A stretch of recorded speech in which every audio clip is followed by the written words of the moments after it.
Good afternoon, everyone, and welcome to our HeroDevs webinar, Security and Compliance with End-of-Life Software. Before I pass it off to our speaker, I wanted to take a quick minute to go over what we do here at Fierce Software.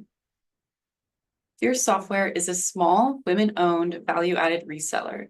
We specialize in enterprise open-source software, market-leading DevOps capabilities, and secure data platforms for our public sector customers. Our unique reseller perspective helps us understand your goals and technology challenges, allowing us to offer solutions from our extensive portfolio instead of just a single vendor approach. We set ourselves apart in the reseller market by consistently delivering on our core capabilities. We are an innovation broker to leading technologies, getting our customers access to the smartest people and the best technology available. We are a licensed manager, streamlining customer fulfillment and reducing administrative burdens. Our focus is on customer success, ensuring technical support through vendor-trained and certified professional services. We also provide customer enablement by delivering workshops, webinars like this one, and hands-on events to educate our customers and enhance their team's capabilities. Now I'd like to introduce our speaker for today's webinar, Justin Nemers. Justin is the director at HeroDevs. He's worked in and around the government for over 20 years and brings a wealth of knowledge on how to manage security and compliance for federal and state IT systems and applications. If you have any questions at any point during this webinar, please feel free to leave them in the chat and we'll be sure to answer them. Thank you again for joining us, and I'm going to go ahead and hand things off to Justin to kick things off. All right. Thank you very much, Jody. So yes, my name is Justin Nemers. I've been working on one hand or another in public sector, either as a direct Fed employee or a ISV, specifically Red Hat, Ansible are the two main ones, for far too long. And through the conversation today, we're going to talk a lot about just really end of life software and what it means, not just for the mission, but your particular area of concern and how the existing strategies that most organizations would be normally forced to undertake really aren't necessary anymore. So, the big question is, what is end-of-life software, and how does it relate to your ability to deliver to your constituents? As a little way of additional introduction, so I actually live in North Carolina. I did do 36 years up in DC. We moved down in about 2014 or so. I met my wife working at Red Hat back in the day. I've known the folks at Fierce for quite a number of years and have enjoyed working with them over the years as well. Okay, so let's dive right in. Here's just a rough agenda of all the points we're going to hit on. Hopefully, be in and out of here in about 30 minutes and provide a lot of value and a lot of quality information. But let's start by just talking about what the problem is with end-of-life software. So the reality with software in organizations is that it's really only sped up. I mean, if you look at the past even 10 years, but certainly let alone 20 years, the level of change and the pace of change within your organizations as it relates to software and IT and computing has really been like earth-shattering. It's seemingly every 5 years there's a completely new paradigm, and these organizations are forced to kind of reinvent themselves over and over again.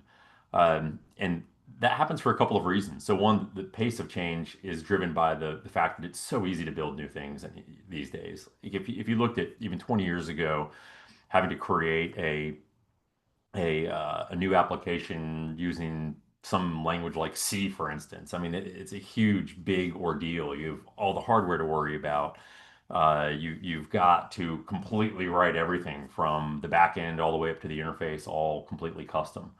But over time, abstraction has really made that a lot easier. And the abstraction is nice because it does make it much easier to write new functionality with less and less code. But the side effect of that is it creates a lot more dependencies. And the fact is that the more dependencies you have in an application, the harder it can be to really maintain the life cycle of that and keep it updated for all the reasons we're about to talk about. The pace of change too is significant. So a lot of these abstraction, a lot of these libraries that are available in the open source world, they provide a significant amount of value, and they're really useful and they're really easy to use.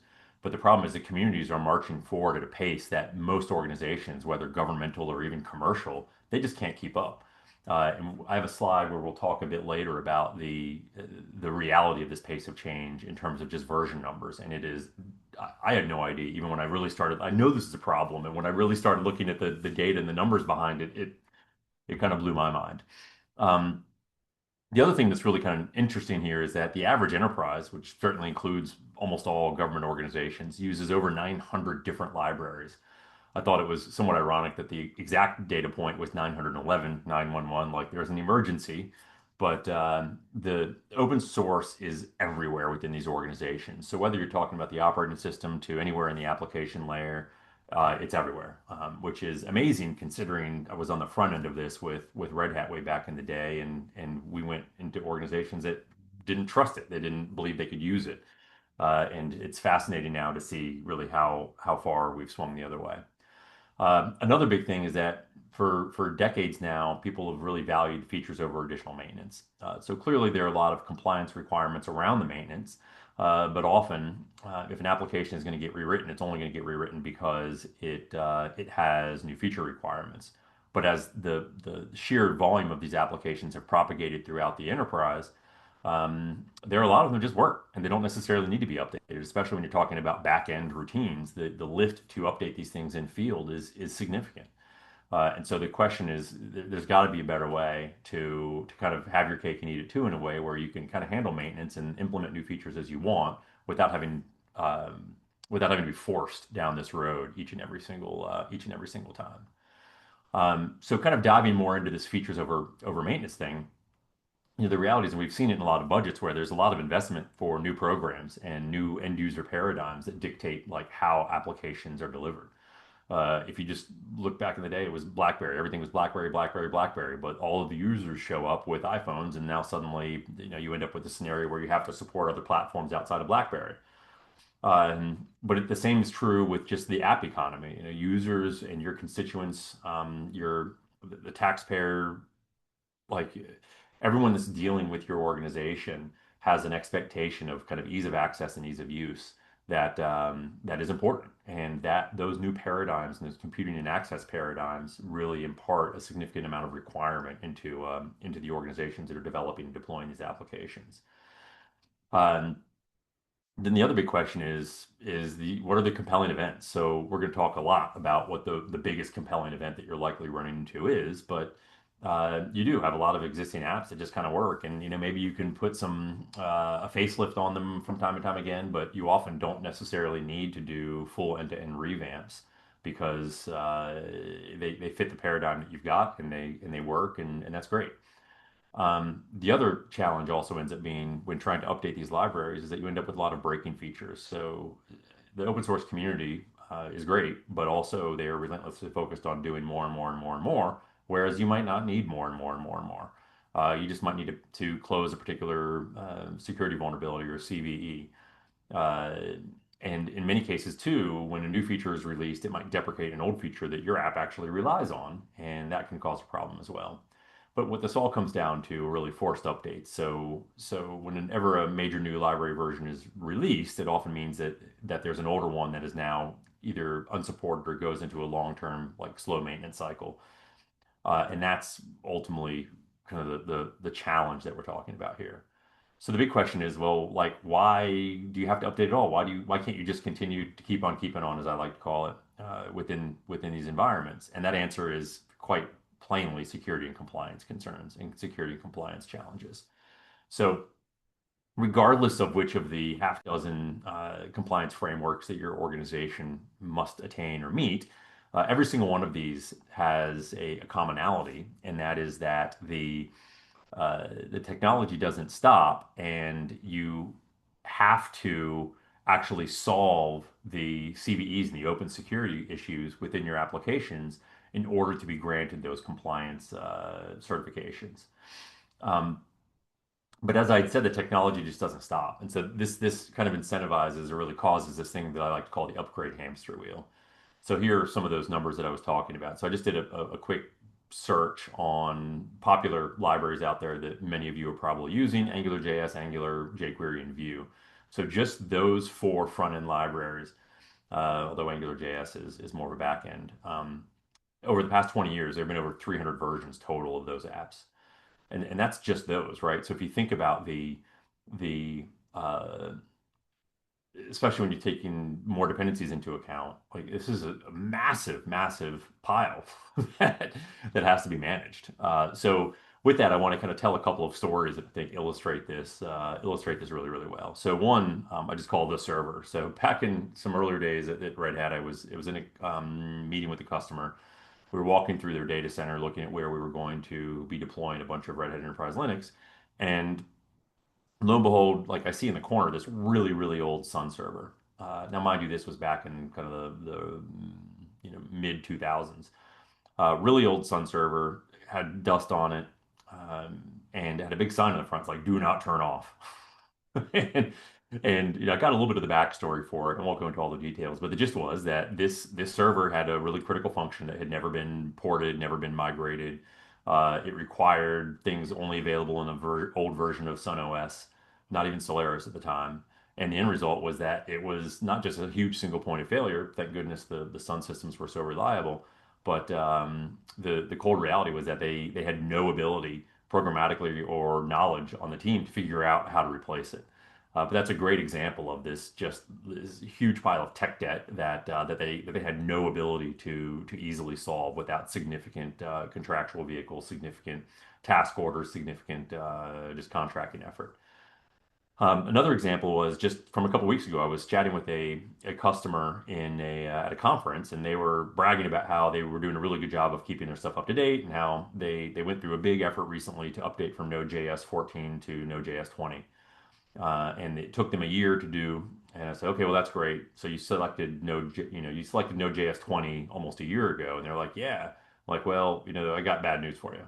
And that bad news is that it is basically as of May going to be in long-term mode, which greatly limits the amount of support available from the community. And very shortly after that, we'll enter end of life.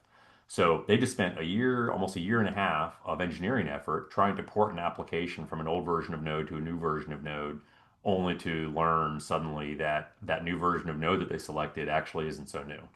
And so this is the challenge with a lot of really significantly complex applications. You end up in kind of a push-pull mode where the amount of time that it would take you to modernize that application outpaces or is longer than the amount of time that's available for near-term support on the soon-to-be or actively end-of-life software.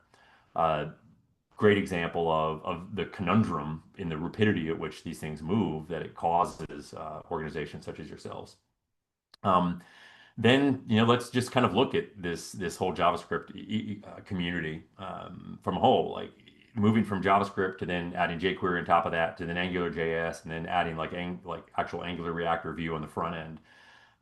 That's been kind of a constant march, and it seemingly as these new paradigms approach, there's that much more migration that needs to happen, building upon building upon building, and it's daunting. And as the numbers on the right show, how can you keep pace? And the reality is this is just the tip of the iceberg in terms of what most organizations run. If you have Java, if you're using things like Spring Boot, my goodness, those move equally as fast, and the dependencies are just as bad, if not worse. And the amount of effort that it takes to port one of those applications is tremendous. Like JavaScript can be really hard, but moving from, let's say, Node 14 to ultimately Node 24 is although can be a struggle, is far easier than moving from a super old version of let's say Spring Boot to the modern version. So there's a significant tech debt here. There's a significant burden that's out there, kind of lingering, all the while attackers are here, right? They're looking to exploit known vulnerabilities. They're looking to identify new vulnerabilities that they can potentially exploit. But what it really comes down to for each of your organizations is that the value here is in the mission. Really, it's not what the latest version does. It's not the bells and whistles. It's like how can you make sure that what you're running is compliant and secure while you work on figuring out what your modernization strategy ultimately will be. And like I was saying, it's kind of commonplace. So here's just a sampling of the various pieces of software that we support, and I'll of course get into talking about what HeroDevs specifically offers and does. But I'm willing to bet that just looking through your inventory, you've got more than a couple of these things deployed within your organization. And in fact, here In a slide a couple down from here, I've got another view of this, which goes into more detail about front end, like back end, and so forth. But let's talk more about end of life software. So there are a ton of costs of running end of life software within your organization. You've got security vulnerabilities that I think are pertinent here, right? Like, whether it's a medium or above. And I've seen numerous scenarios where CISOs are telling their IT ops folks only to patch medium and above. So even discounting the low severity ones, medium, high, and critical, are the number of vulnerabilities on these are significant. And if you're running end of life software, you're really presented with only two choices.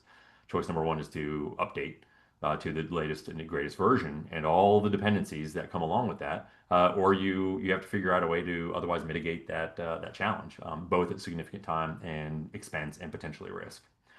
Of course, with security vulnerabilities and open CVEs come audit failures.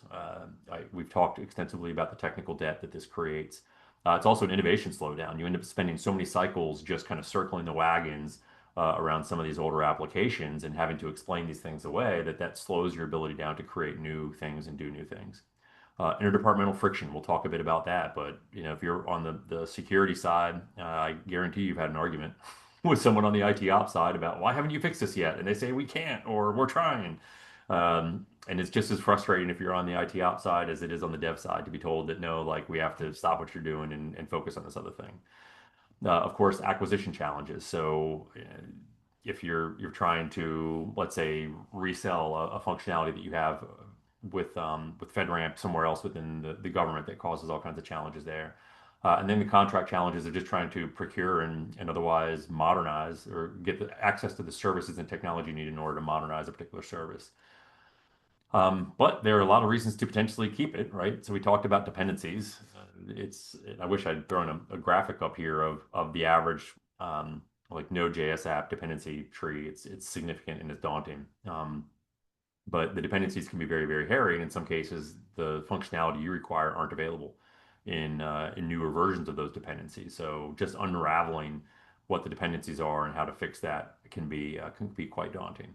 Budget and resource limits, of course. You've got a limited amount of time, limited amount of resources, and limited amount of budget, especially in kind of these uncertain times that you got to use wisely. And in the end, you want to show more value with it. You don't want to just be throwing band-aids on things or spending all of your time maintaining existing things when there's new stuff that you want to do. Systems are fragile, of course. Given that example that I used in the earlier slide, the story about the Sun server in the corner of the data center. I mean, that is the definition of a super fragile system. Like that thing goes down, something stops working, and they didn't even really know what, but it was important enough that, like, Lord help you, don't turn that thing off. And then, of course, team misalignment. So again, what are they focused on, and how are they working together? And the risks are certainly all there. The lacking CVE patches, tons of zero-day exposure, audit failures, and then, of course, the ATO regulatory finding that ends up happening as a result of that lack of compliance are all incredibly significant. The attackers are there. They're especially now looking to get into more and more of taxpayer data, citizen data, military data, state secrets. All of those things are at greater risk now than they ever have been. So regulatory fines are really the tip of the iceberg. The bigger concern is like, what are we leaking out? And then there's this whole issue of friction, right? I mean, I've seen it over the course of my career where it's just difficult. It's difficult for these teams to get along on the routine, and anything that we can do to make it easier for the CISO to work with IT and IT ops, to work with dev, are all great things. But ultimately, each of these teams have different concerns. Like the CISO just wants compliance. They might be the ones finding software vulnerabilities on reports, but they can't fix them. They need IT ops to fix them. And in many cases, IT, especially when they reach end of life software, they're faced with this challenge of like, how do we even patch this? Like, we can't. Like, we literally can't do anything with this except reach out to development and say, development, what can you do? And now you have a scenario where your development teams, whether they're direct hires or contractors or whatever, you have this scenario where they can do none of this quickly, right? Especially given the fact that they've got kind of their normal day-to-day that they're ultimately working with. And so that really denotes a bunch of these failing strategies. Like full rewrites without ample planning are bad. You don't want to have to jump because you're told to jump immediately. You don't want to have to be reactionary. When you're going to do a full rewrite, you need ample planning. You need to be able to understand what the the dependencies are. You need to understand like what does good look like? How can we do this? What's the best way? You don't want to have to do it overnight or over a long weekend because you really have no other choice. Another interesting one is containerized isolation. At the latest KubeCon, I saw company after company that was talking about how, well, we can, do a source code analysis and we can look to see, exactly, which ones are you're vulnerable to or not vulnerable to.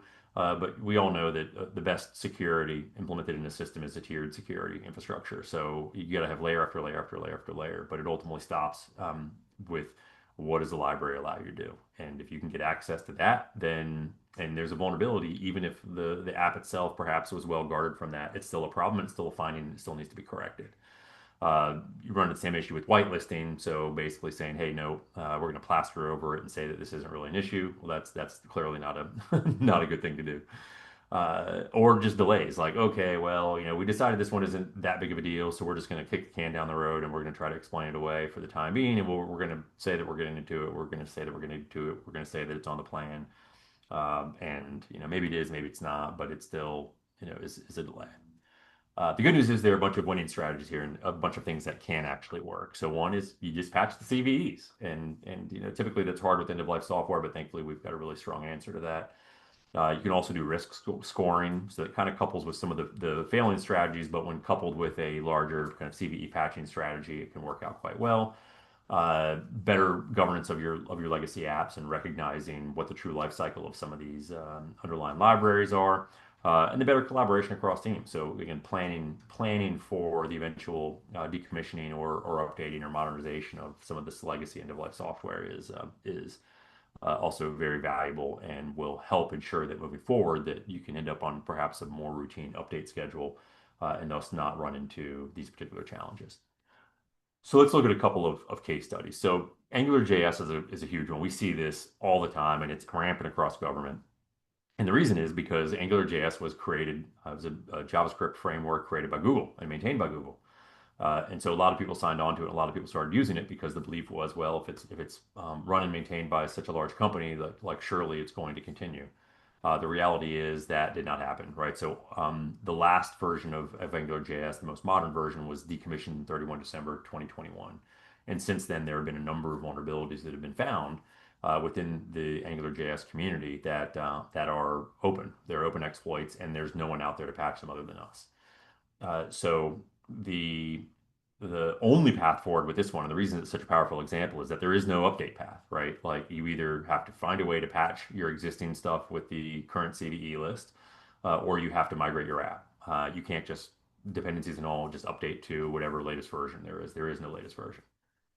Thankfully, with HeroDevs, we patched 11 CVEs from medium and above, so medium, high, and critical, all of which have known exploits in the wild. You get to maintain security and compliance. There's no forced migration. And as I said before, you get to keep on keeping on. As an example, when I say drop-in replacement, I legitimately mean it. So npm install Angular changes to npm install at never ending support AngularJS. You've at this point presumably purchased a subscription from us. We give you a token. You download the new package. You redeploy your app. Voila, those 11 unpatched CVEs disappear, and you pass your compliance and security scans. Another example, Spring Boot 1.5, Spring Boot 2.7. So it's two different versions of Spring Boot. And of course, that still comprises a bunch of additional packages below the scenes.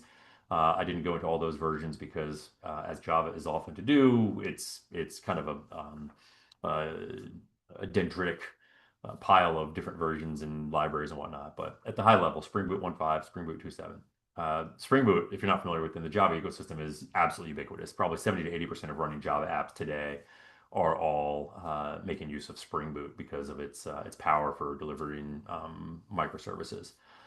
Spring Boot 1.5 went end of life in 2017, and it has a quite a number of open vulnerabilities on it.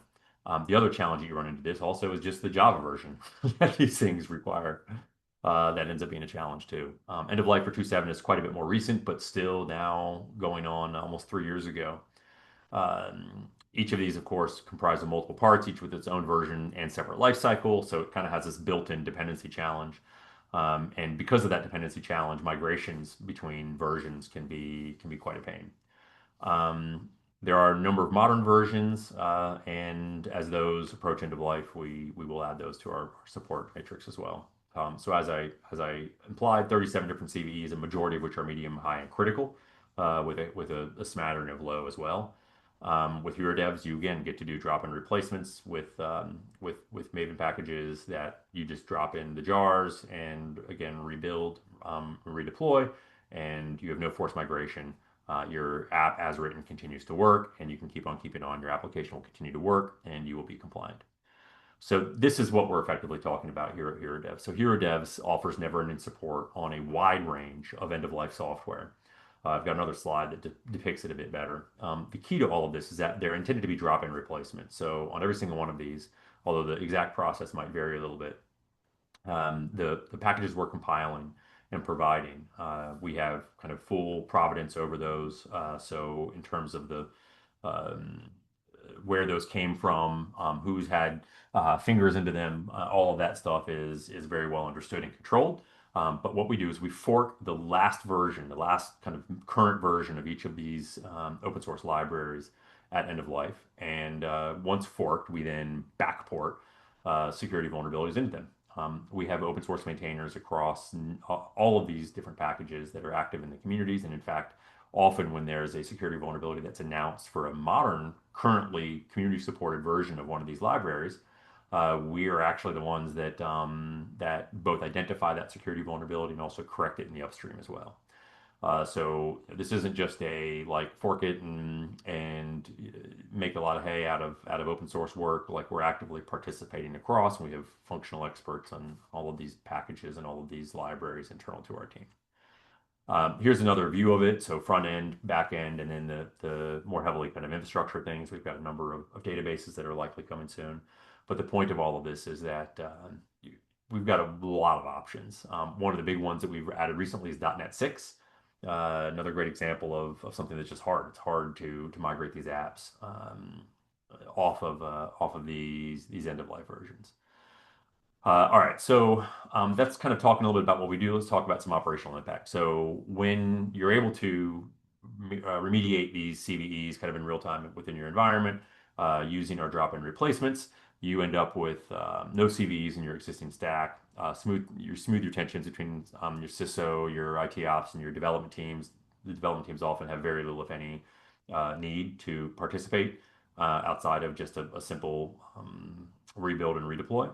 Ops is able to work kind of cleaning these things. You can actually download the packages that we provide and put them into your own repos. So if you're using like Artifactory or JFrog or something like that, you can easily deploy these packages into your environment with whatever kind of CI/CD tooling that you're actively using, and you get to maintain compliance, which is great.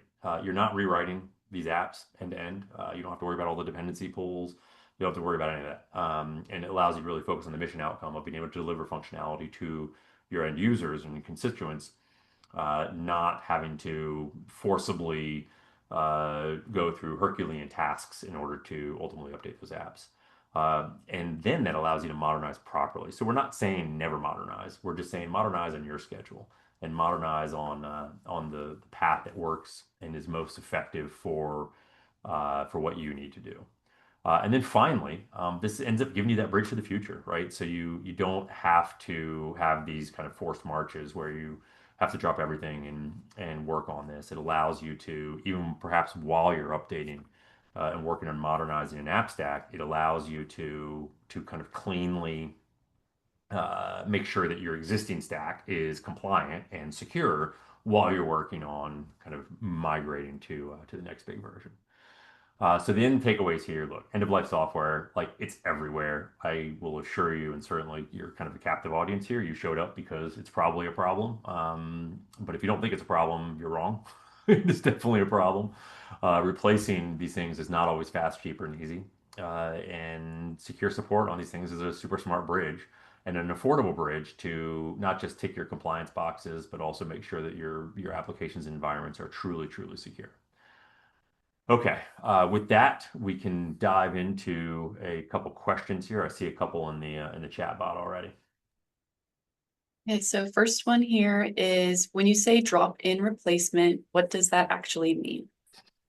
Yeah, great question. So And typically, when we take a package and recompile it, we make minimal changes such that we're only solving that particular CVE issue. So, like what in almost every case you're able to do is take the package that we provide, and instead of installing it from npm proper and using a JavaScript example, you're installing it from our npm server, and that package version should effectively operate identically to what you had, except it's got those CVEs closed.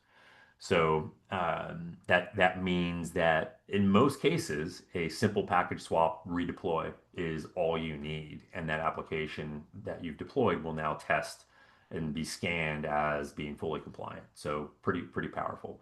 Now, in some cases, we've seen some scenarios where perhaps it's a little bit more involved than that, in which case we've got ways to help you with that. But more often than not, a vast majority of our 900 some odd customers are able to just swap in the packages we provide, and they're off to the races. Okay, and then the next one is we have a lot of additional packages in our AngularJS implementation. Which of those do you support? Yeah, another great question. So that's the dependency one, right? Like, so you've got a bunch of dependencies, and it's never as easy as just having one kind of master framework library. There's always stuff that comes along with it. When we say we support like AngularJS or Node.JS, we actually support a large number of the kind of most common dependencies below that.